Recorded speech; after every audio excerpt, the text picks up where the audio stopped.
Prime Minister Mark Carney is rejecting what the U.S. Treasury Secretary had to say on Fox News last night about a phone call the Prime Minister had with President Donald Trump. Let's compare both takes. I was in the Oval with the President today. He spoke to Prime Minister Carney. First off, the President called me yesterday. Who was very aggressively walking back some of the unfortunate remarks he made at Davos. To be absolutely clear, and I said this to the President, I meant what I said in Davos. I'm not sure what the Prime Minister was thinking. Of course, Canada depends on the U.S. I explained to him our arrangement with China. Canada was the first country to understand the change in U.S. trade policy that he had initiated, and we're responding to that. In the last 24 hours, the diplomatic war between Ottawa and Washington has taken a turn that no one expected. After a high-stakes phone call between Prime Minister Mark Carney and Donald Trump, the White House attempted to spread a narrative that Canada had finally folded. U.S. Treasury Secretary Scott Bessent went on Fox News claiming Carney had walked back his fiery Davos speech, where he warned that middle powers must act together or be on the menu. Deductibility of American-made cars. He's keeping his promises to working Americans. We announced the tax season is now open. But just hours ago, Carney did something rare. He stepped out to publicly call out a White House leak as a total fabrication. I meant what I said in Davos. Those 5 words from Mark Carney just redefined the entire power dynamic. This wasn't a misunderstanding. It was a deliberate attempt to declare victory where none existed, and Carney refused to let it stand. To be absolutely clear, and I said this to the President, I meant what I said in Davos. It was clear, it was a broader set of issues, that Canada was the first country to understand the change in U.S. trade policy that he had initiated, and we're responding to that. We're responding positively by building partnerships abroad, we're responding positively by building at home, and we're prepared to respond positively by building that new relationship through CUSMA. Today, we break down why Carney is refusing to play Trump's narrative games, the truth about the China deal that has Trump threatening a 100% tariff, and the shocking interference involving Alberta separatists that has now become a formal diplomatic crisis. This is not a clash of policies, it's a clash of governing philosophies. Trump operates through pressure, chaos, and leverage. Carney responds with process, calm, and containment. And right now, the world is watching to see which approach wins. Let's look at what happened yesterday. Following a private call between the two leaders, the Trump administration leaked a story to media outlets claiming Trump had reasserted control and that Carney was retreating from his globalist stance. The playbook was simple: manufacture a public win out of a private conversation, control the narrative before the other side can respond, make it look like Canada blinked first. But Carney didn't stay quiet. He explicitly rejected the U.S. account of the call, stating it was not true that he softened his position. One thing we're going to be demanding is we're going to be demanding respect from other nations. Canada, we have a tremendous deficit with Canada. We're not going to have that anymore. We can't do it. I don't know if it's good for them. As you probably know, I say you can always become a state. And if you're a state, we won't have a deficit, we won't have to tariff you, et cetera, et cetera. But Canada has been very tough to deal with over the years, and it's not fair that we should have a $200 billion or $250 billion deficit. We don't need them to make our cars, and they make a lot of them. We don't need their lumber because we have our own forests, et cetera, et cetera. We don't need their oil and gas. We have more than anybody. So, just as an example, with Mexico, we're dealing with Mexico, I think, very well. Instead of staying silent or issuing a diplomatic non-denial, Carney revealed that he actually used the call to explain Canada's new structural reality. He told Trump that Canada has signed 12 new trade deals on 4 continents in just 6 months. These aren't symbolic gestures. They represent a deliberate strategy to reduce dependence on the United States for economic survival. And here's the twist. Carney noted that Trump was actually impressed by Canada's aggressive trade diversification. Not angry, not dismissive, impressed, because Trump understands leverage better than anyone, and he just learned that the traditional pressure tactics may no longer work the way they used to. By correcting the record immediately and without emotion, Carney denied Trump narrative dominance. He didn't insult the president. He didn't escalate with anger. He simply used procedural clarity to say, that's not what happened and I'm not going to pretend it did. In a world where perception often becomes reality, refusing to accept someone else's version of events is an act of power. This is what separates reactive leadership from strategic leadership. One responds to pressure with emotion, the other responds with precision. What Washington is calling a China betrayal may actually be Canada's smartest economic move in a decade. Trump's biggest weapon right now is a 100% tariff threat. He claims Canada is becoming a drop-off port for China to flood the US with cheap goods. He posted on social media that China is successfully and completely taking over the once great country of Canada. He even joked, or perhaps warned, that he hopes they leave ice hockey alone. But what is the actual deal Carney signed in Beijing? Let's separate fact from fiction. Carney clarified today that Canada has no intention of pursuing a full free trade agreement with China or any non-market economy. This is critical because the USMCA explicitly restricts members from entering into FTAs with non-market economies. Violating this would give the US legitimate grounds to trigger withdrawal clauses. So what did Canada actually agree to? Canada is cutting its 100% tariff on Chinese electric vehicles to 6.1%, but with a strict annual cap of 49,000 vehicles. This number will grow to 70,000 over 5 years. Carney pointed out that this represents only about 3% of the 1.8 million vehicles sold in Canada annually. On paper, this looks like capitulation. In practice, it's a surgical trade swap. In exchange, China is lifting its 100% taxes on Canadian canola and 25% taxes on pork and seafood. These are massive markets for Canadian agriculture. The canola industry alone represents billions in annual exports. For farmers in Saskatchewan and Alberta, this is not abstract policy. This is their livelihood. China is also expected to begin investing in the Canadian auto industry within 3 years, potentially creating manufacturing jobs on Canadian soil rather than just importing finished vehicles. This means assembly plants, supply chain development, and long-term employment in regions that have been hit hard by deindustrialization. Trump has called this deal a disaster. Treasury Secretary Scott Bessent claims Canada is becoming an opening for cheap Chinese goods to pour into the US. The fear is that Chinese EVs will enter Canada at the lower tariff rate, then cross into the United States through the USMCA's integrated supply chains. But this concern ignores the rules of origin requirements already built into the agreement. Vehicles must meet specific North American content thresholds to qualify for tariff-free movement between Canada and the US. A Chinese-made EV sold in Canada does not automatically get free passage into the American market. The legal framework doesn't work that way. The Trump administration is using the upcoming USMCA renegotiations this summer as leverage to kill this arrangement. They want Canada to abandon the China deal entirely and align completely with US trade policy toward Beijing. And if Canada refuses, the threat of a 100% tariff on all Canadian goods remains on the table. This is not a theoretical threat. Trump has used tariffs as a negotiating weapon before, on steel, aluminum, and other sectors. The question is whether he's willing to risk the economic fallout of cutting off one of America's largest trading partners.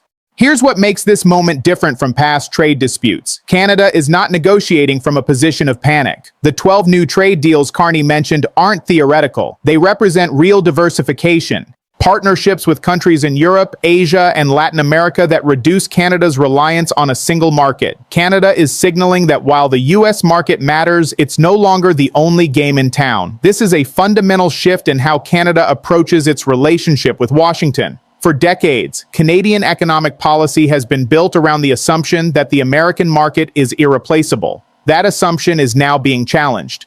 And this is where trade disputes stop being economic and start becoming existential. This is the most recent and perhaps most dangerous development. Reports have emerged that Trump administration officials have been meeting with Alberta separatist groups. Let that sink in. The United States government is engaging with movements that want to break up its closest ally and longest-standing trading partner. U.S. Treasury Secretary Scott Bessent publicly invited Alberta to come down into the U.S., calling them a natural partner because of their resources. This wasn't a slip of the tongue. This was a calculated statement made in a media interview. The implication was clear. If Canada won't align with U.S. interests, maybe parts of Canada can be convinced to align independently. Carney didn't just call this unacceptable, he moved it into formal diplomatic channels. This is the key difference between treating something as a political talking point versus treating it as a sovereignty violation. Carney confirmed he is having Canada's representative in Washington raise this with the administration, and the U.S. ambassador in Ottawa will be addressed directly. This escalation means Canada is treating these meetings not as domestic political theater, but as foreign interference in its territorial integrity.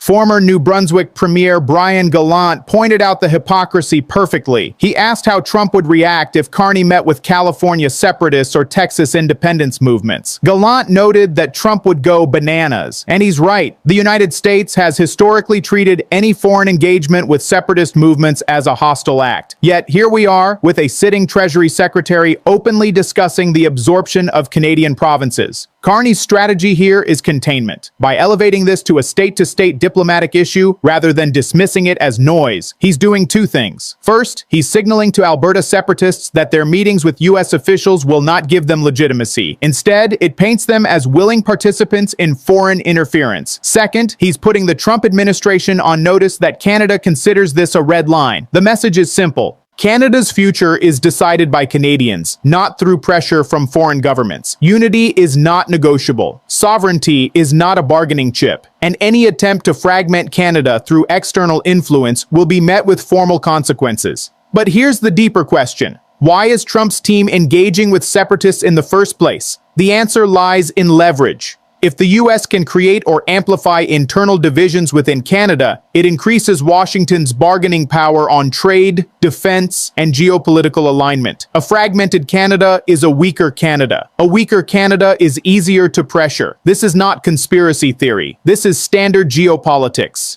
The same tactics have been used by major powers for centuries. Support internal dissent in a rival or ally to gain concessions at the negotiating table. What makes this moment remarkable is that Canada is calling it out immediately and publicly, rather than allowing it to fester in the shadows. Historically, these kinds of interference operations work best when they remain unacknowledged. When a government pretends not to notice or dismisses concerns as paranoia, the interference continues and deepens. By naming it directly and escalating it to formal diplomatic channels, Carney is cutting off that pathway. How is Canada holding its ground against a superpower? It's through the Team Canada approach. Carney is working directly with provincial premiers and Indigenous partners to ensure internal divisions can't be exploited by Washington. This includes premiers who may have different political views from the federal government. This includes leaders who have historically been critical of Ottawa's policies. The goal is simple. Keep all legitimate provincial leaders at the table. Make separatist movements irrelevant by demonstrating that Canada's diversity of opinion does not equal a lack of unity on sovereignty. By maintaining this internal cohesion, Carney is stripping external actors of the ability to divide and conquer. This strategy was on full display at recent Council of the Federation meetings, where premiers from across the political spectrum stood together on the issue of U.S. interference. It doesn't matter if they disagree on carbon policy or healthcare funding. When it comes to foreign powers attempting to break up the country, the answer is unified rejection. Premier Doug Ford from Ontario, Premier Danielle Smith from Alberta,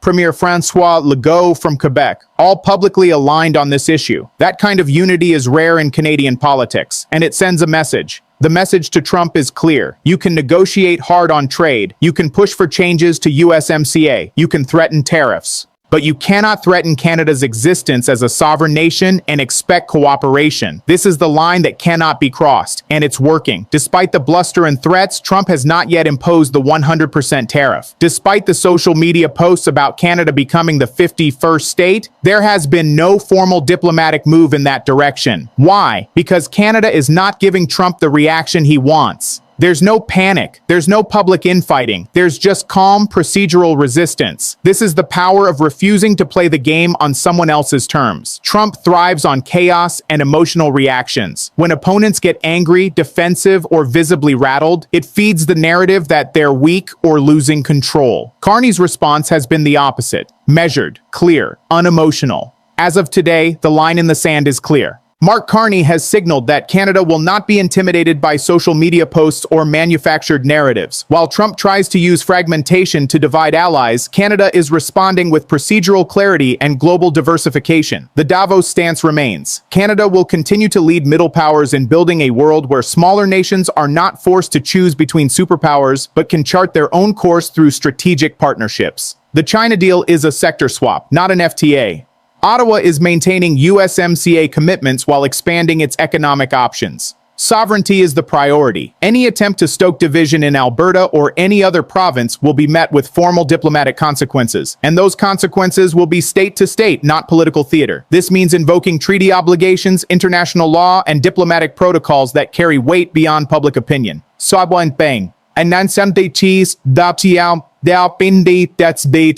Is Trump's 100% tariff threat a bluff, or is Canada heading for its biggest economic battle in history? We don't know yet. What we do know is that the old playbook of applying pressure until Canada folds is being tested like never before. And so far, Canada is not folding. The economic stakes are enormous. Canada exports roughly 75% of its goods to the United States. That's hundreds of billions of dollars in trade annually. Industries like automotive, energy, and agriculture are deeply integrated across the border. A 100% tariff would be economically catastrophic for both countries. But here's what's different now. Canada is no longer acting as if the US market is the only option. The diversification strategy isn't just about reducing risk. It's about creating genuine alternatives. When you have no alternatives, any threat becomes existential. When you have alternatives, threats become negotiations. This is the strategic shift Carney is betting on, and it's showing results already. Those 12 trade deals aren't just numbers on paper. They include expanded partnerships with the European Union, deeper ties with Japan and South Korea, and new agreements with emerging economies in Southeast Asia and Latin America. Each one represents a market that can absorb Canadian exports if US access gets restricted. Each one reduces the percentage of Canadian GDP that depends on a single trading partner. This is economic resilience in action. But diversification takes time. You can't replace decades of integrated supply chains overnight. Canadian auto parts manufacturers are designed to serve U.S. assembly plants. Canadian energy infrastructure is built to flow south across the border. Reorienting those systems toward new markets requires massive investment and years of planning. The question is whether Canada has enough time before Trump pulls the trigger on tariffs. That's why the timing of the China deal matters so much. It's a signal that Canada is already moving, not just planning, but executing. By securing guaranteed market access for canola, pork, and seafood, Carney is giving Canadian exporters a cushion. If US tariffs hit, at least some sectors have somewhere else to sell. It's not a perfect solution, but it's better than having no options at all.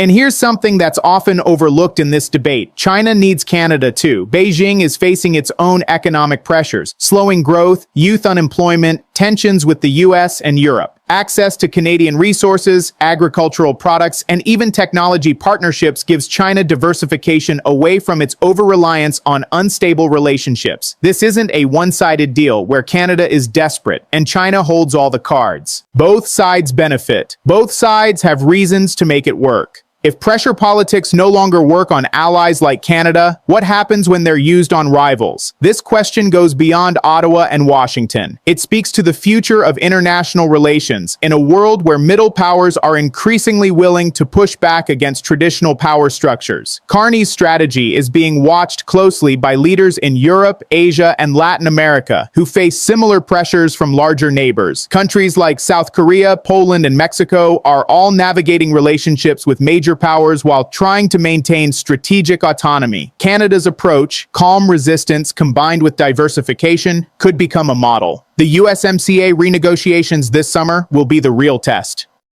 That's when we'll see whether Canada's diversification strategy gives it enough leverage to resist U.S. demands, or whether the economic reality of cross-border trade forces a retreat. Treasury Secretary Bessent has already signaled that this will be a battleground. The Trump administration wants to use the renegotiations to extract major concessions on China policy, defense spending, and border security. Canada will have to decide which hills are worth fighting on, and which concessions can be made without compromising core interests. For now, the standoff continues. Trump controls the narrative on social media. Carney controls the narrative in diplomatic channels. Trump threatens chaos. Carney offers process. And the world is learning that sometimes the most powerful response to pressure is not to push back harder, but to refuse to accept the terms of engagement in the first place. This is not the first time Canada has faced pressure from the United States, but it may be the first time Canada has responded with such strategic clarity. Previous governments have oscillated between appeasing Washington and standing firm, often sending mixed signals that created confusion about Canada's red lines. Carney's approach has been different. Clear communication, formal channels, no emotional escalation, and most importantly, no bluffing. When Carney says Canada won't pursue an FTA with China, it's credible because he's explained the legal and strategic reasons why. When he says sovereignty is non-negotiable, it's credible because he's moved interference issues into formal diplomatic protests. When he says Canada is diversifying, it's credible because he can point to 12 new trade agreements signed in 6 months. This kind of consistency builds credibility, and credibility is the foundation of deterrence. The question now is whether this strategy can hold under sustained pressure. Economic warfare is not a sprint. It's a war of attrition. The side that can endure the most pain for the longest time usually wins. Canada's economy is smaller and more dependent on trade than the US economy. That's a structural disadvantage. But Canada also has advantages. A unified political class on sovereignty issues, strong international relationships built over decades, and a population that historically rallies around the flag when threatened by external pressure. Trump's strategy relies on fracturing that unity. If he can turn Canadians against each other, pitting provinces against Ottawa or industries against each other, then the pressure becomes internal rather than external. Internal pressure is much harder to resist. So far, the Team Canada approach has prevented that fracturing, but it's